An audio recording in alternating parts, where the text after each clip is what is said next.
बहुउद्देशीय नदी घाटी परियोजना है। हमने उसमें 5 परियोजनाएं पढ़ ली। आज हम पढ़ने वाले हैं छठी परियोजना। कौन सी? छठी बहुउद्देशीय परियोजना।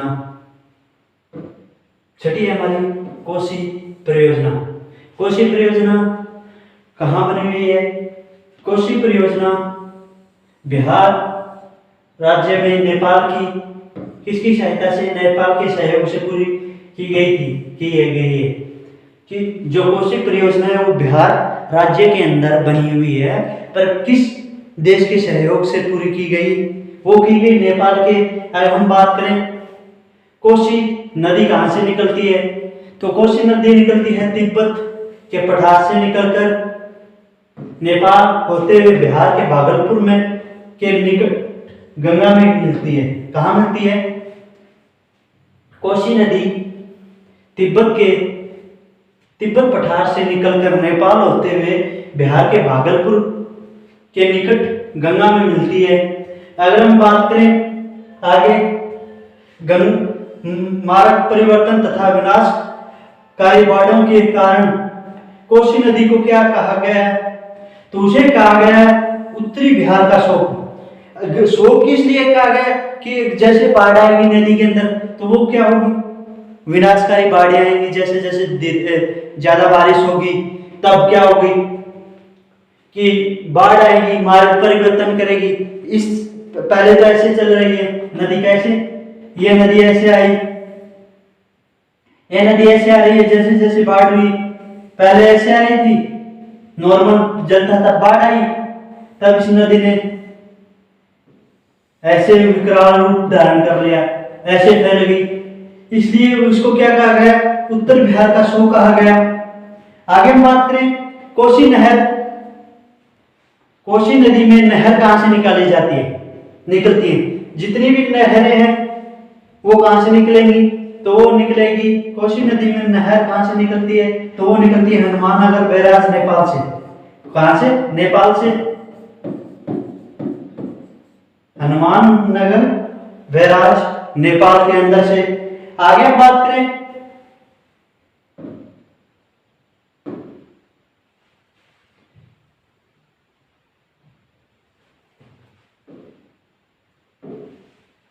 तो कोसी इस योजना के शक्तिगृह को दामोदर घाटी परियोजना के शक्तिगृहों से मिलाकर नेटवर्क बनाने की योजना है। जैसे कोसी नदी है उसके शक्ति ग्रह, जैसे जितने भी क्या है विद्युत के ग्रह प्लांट जैसे बनाए गए हैं मेगावाट वाले, और दामोदर घाटी परियोजना के अंदर जितने भी शक्ति ग्रह उसमें भी किया है, जो भी विद्युत ग्रह हैं उनको मिलाकर एक नेटवर्क बनाने की योजना है, जो कि भारत और नेपाल दोनों देशों के सहयोग में वो क्या करेंगे? विद्युत की आपूर्ति करेंगे। अगर हम बात करें इसमें कुछ मुख्य पॉइंट, कोसी नदी का पे है कोसी नदी की बाढ़ को नियंत्रण करना। जैसे जैसे अब क्योंकि आपको भी पता है कि नदी के अंदर बाढ़ आती है तो उसको भी नियंत्रण करना, नगरों का निर्माण कर नदी के अतिरिक्त जल को सिंचाई हेतु प्रयोग में लाना।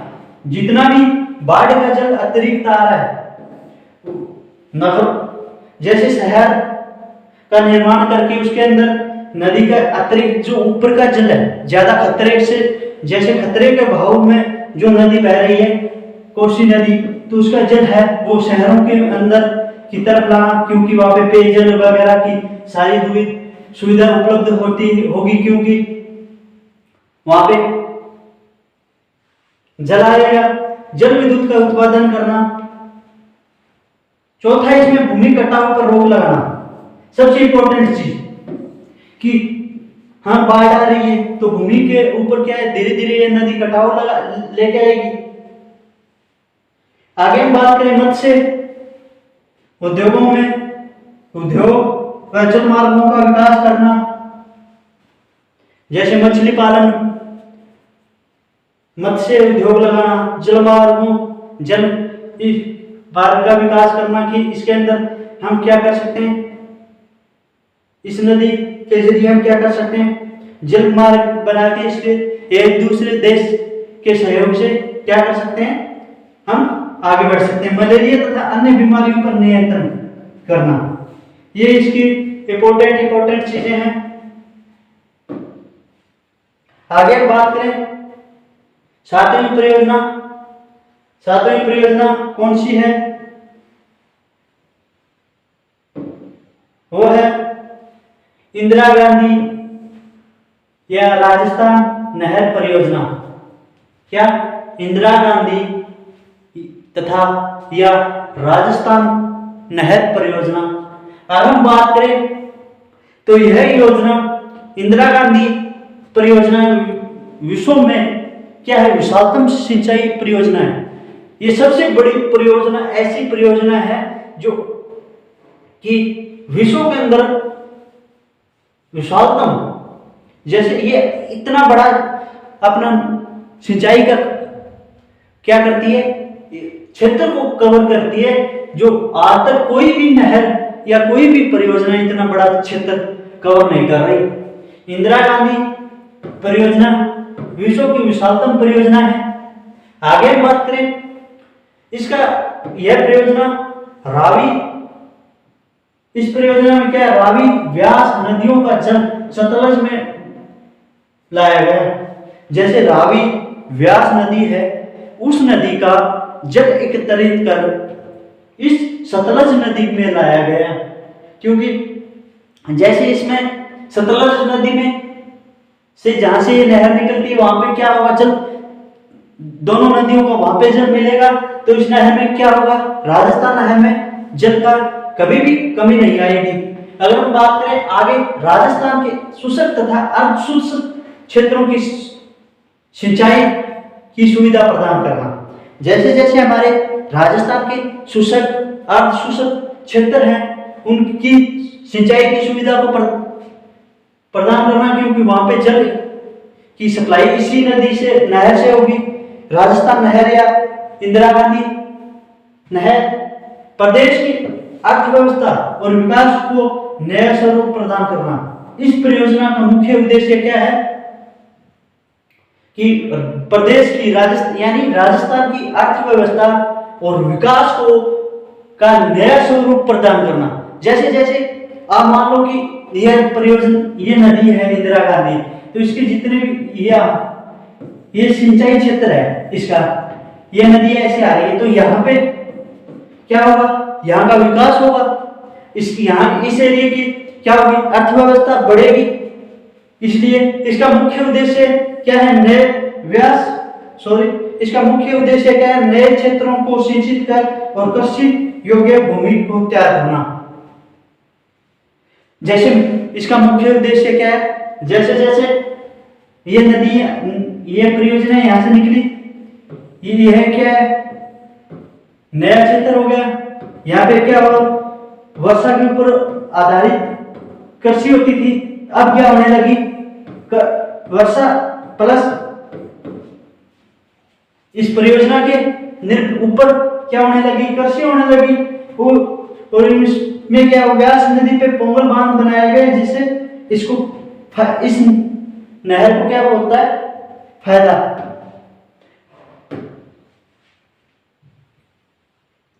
अगर हम आगे बात करें तो यह विश्व की क्या है, मैंने बताई थी सबसे लंबी नहर भी है, क्योंकि ये जितना भी क्षेत्र कवर करती है उतना आज तक ये है, कोई भी नहर इसका क्षेत्र को कवर नहीं करती। अगर हम बात करें राजस्थान के उत्तर पश्चिमी राजस्थान के कौन कौन से जिले, जैसे गंगानगर है, बीकानेर है और जैसलमेर, इन क्षेत्रों में क्या करेगी, सिंचाई की करवाएगी और साथ में यहाँ पे क्या करेगी, पेयजल की सुविधा, जैसे पेयजल की कमी है तो वहां पे क्या करवाएगी, सिंचाई भी प्लस पेयजल की आपूर्ति भी करेगी। क्योंकि ये सब तीन ऐसे जिले हैं, ये दो जिले तो बीकानेर तथा जैसलमेर ऐसे जिले हैं। बीकानेर एकमात्र ऐसा जिला है जहां पे क्या नहीं है, नदी नहीं है, और जैसलमेर वो इलाका है कौन सा जो राजस्थान के सबसे बड़े कौन से वर्ग में आता है, पिछड़े वर्ग में आता है, क्योंकि वहां पे क्या है सबसे ज्यादा मिट्टी है, बालू मिट्टी। इस कारण अगर हम बात करें आगे तो यह मुख्य नहर को इंदिरा नहर के नाम से भी जाना जाता है। राजस्थान नहर को क्या नाम, किस नाम से जाना जाता है, इंदिरा नहर के नाम से जाना जाता है। अगर हम बात करें इस नहर की सबसे बड़ी खूबी क्या है, खासियत क्या है, तो ये भारत का सबसे बड़ा कमान क्षेत्र विकसित करती है। क्या करती है, यह एकमात्र ऐसी नहर है जो कि भारत के सबसे बड़े कमान क्षेत्र को विकसित करती है। आगे हम बात करें 8वीं परियोजना कौन सी,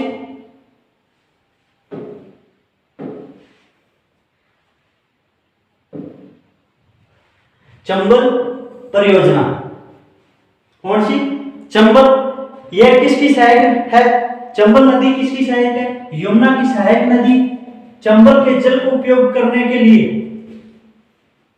यमुना की सहायक नदी चंबल का जल उपयोग करने के लिए मध्य प्रदेश व राजस्थान में यह संयुक्त रूप से परियोजना बनाई। क्या ये मध्य प्रदेश, एमपी प्लस राजस्थान की क्या है संयुक्त परियोजना। अगर हम बात करें परियोजना के अंतर्गत मध्य प्रदेश में गांधी सागर बांध तथा राजस्थान में राणा प्रताप सागर बांध, जवाहर सागर बांध तथा कोटा में बैराज बनाए गए। अगर हम बात करें तो इस परियोजना के अंतर्गत मध्य प्रदेश में केवल एक बांध, कौन सा, गांधी सागर बांध, और राजस्थान में कितने, 2 हैं, राणा प्रताप और जवाहर सागर बांध। ये दोनों बनाए गए तथा कोटा में बैराज बनाया गया। इससे क्या है कि नदी का जल वगैरह हम क्या कर सकते हैं, इन बांधों के जरिए सिंचाई प्लस पेयजल में काम ले सकते हैं इसको। इन चंबल की इस परियोजना का मुख्य उद्देश्य क्या है, चंबल परियोजना का मुख्य उद्देश्य क्या है, चंबल नदी की द्रोणी में मृदा का संरक्षण करना। चंबल नदी के द्रोणी में, चंबल नदी की द्रोणी में मृदा का संरक्षण करना, यानी बालू, या हम सीधी अपनी भाषा में क्या कह सकते हैं, रेती, इन चीजों का, या फिर इसको बालू भी बोल सकते हैं, इस चीज का क्या करना, संरक्षण करना। आगे बात करें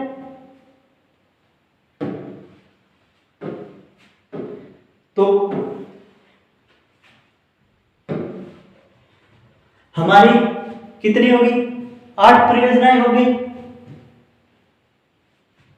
अगर हम बात करें हमारे इस टॉपिक के अंदर, नेक्स्ट वीक के अंदर हम क्या करवाने वाले हैं, 2 या 3 दिन के बाद मैं करवाने वाला हूं आपको 500 क्वेश्चन, क्या 500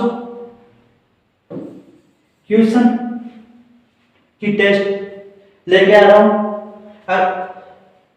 आपको जो भी साथ साथ हम पीडीएफ के थ्रू यहाँ पे बताने के साथ साथ आपको कोई भी हेल्प चाहिए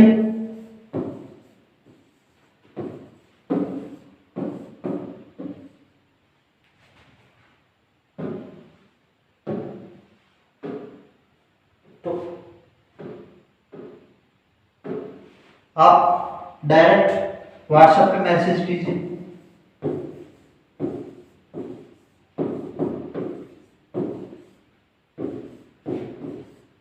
वहां पे आपको जितने भी क्वेश्चन होंगे आपके यहाँ पे करवाए। पहले दिन कि क्वेश्चन होंगे, दूसरे दिन उनका क्या रहेगा, आंसर आएगा। आप और मुझे मैं यहाँ पे आंसर करवाऊंगा। उससे पहले जैसे आपको जितने भी क्वेश्चन लिखवा दिए गए जाएंगे, बता दिए जाएंगे पीडीएफ के अंदर, आप वो क्वेश्चनों के आंसर शीट बनाकर आप मुझे क्या करना, व्हाट्सएप पे करना। उसके बाद नेक्स्ट डे हम क्या करेंगे, मिलान करेंगे क्वेश्चनों के। Thank you. आज की क्लास बस यहीं तक, नेक्स्ट वीडियो में मिलेंगे।